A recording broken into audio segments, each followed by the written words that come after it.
Hi everyone, this is Dave from Geekanoids and welcome to my continued coverage of the Olympus PEN E-PL1.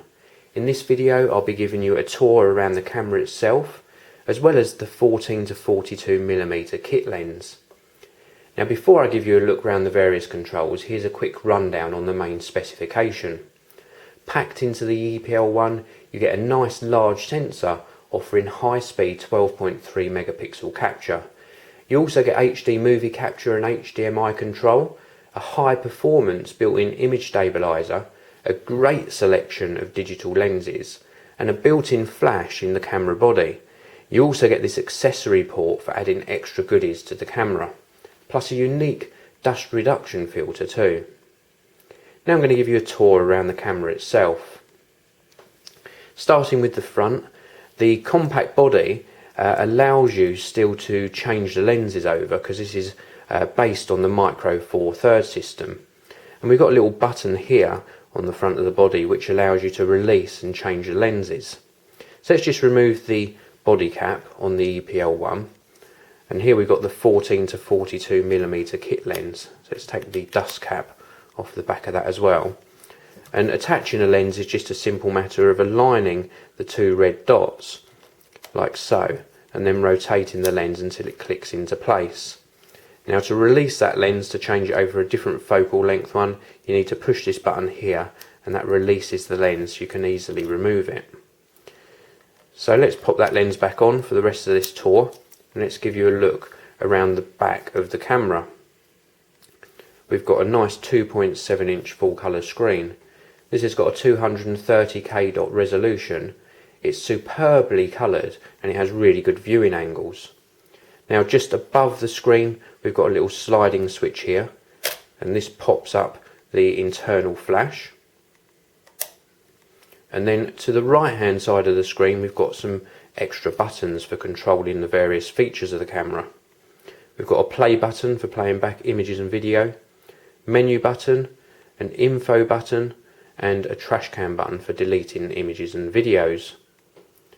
Then here we've got 4 additional buttons which shroud a start OK button in the middle. Now these buttons do things like changing the metering mode, exposure compensation, different flash modes and continuous shooting and self-timer modes. Then we've got a little speaker here where you're going to get the sound back from those recorded videos.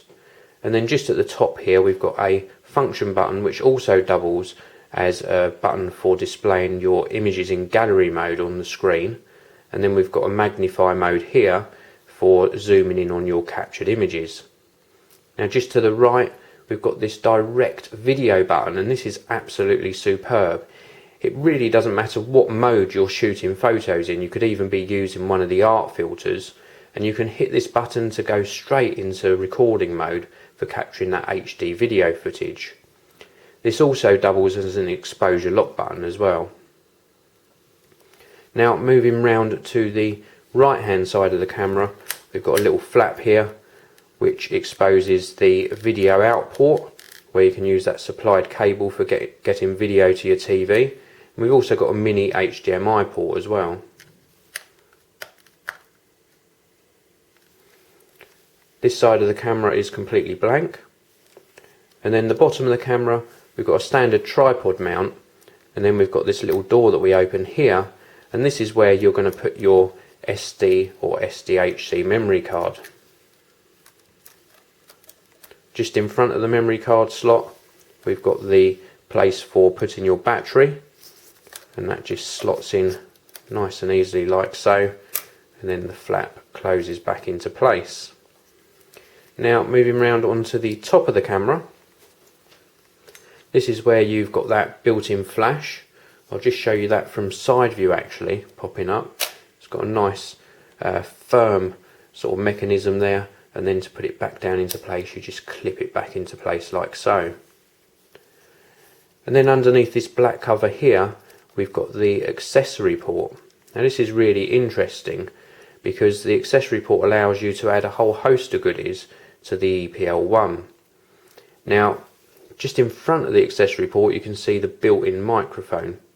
Well, you can get an additional microphone accessory for this called a SEMA 1, and that allows you to add an external microphone and record stereo sound alongside your video footage.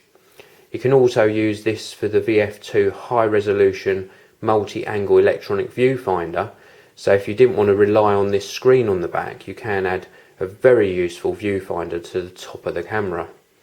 And if the need is there, you can also add an external flash.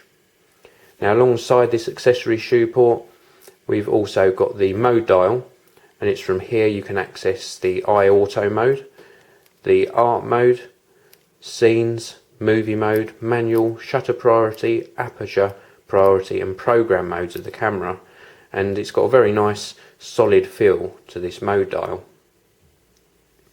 Just alongside the mode dial, we've got the shutter button here for taking photos, and then we've got the on-off button, which is slightly recessed into the top of the camera body. And then to the left and right, we've got these metal loops here for attaching a camera strap.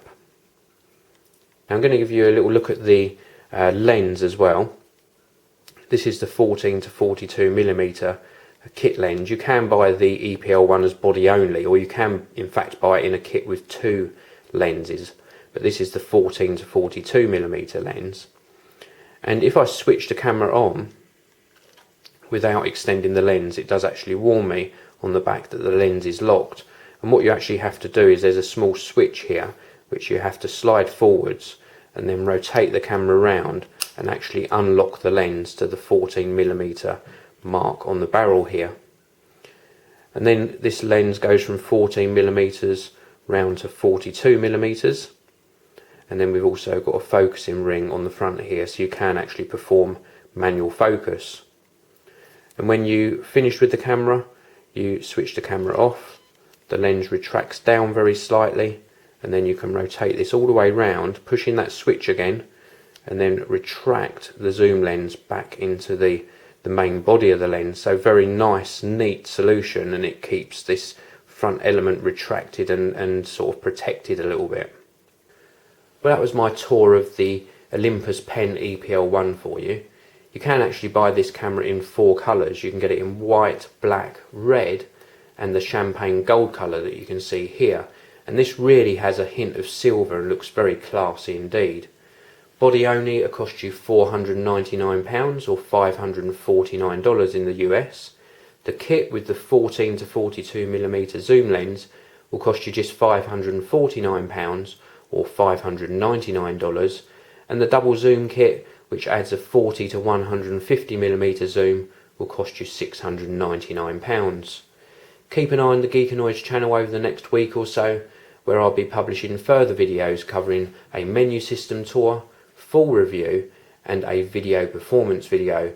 Until then, all that's left for me to say is thanks for watching, and please do keep checking the Geekanoids channel for more great video reviews. This video review is sponsored by Crucial, the memory experts.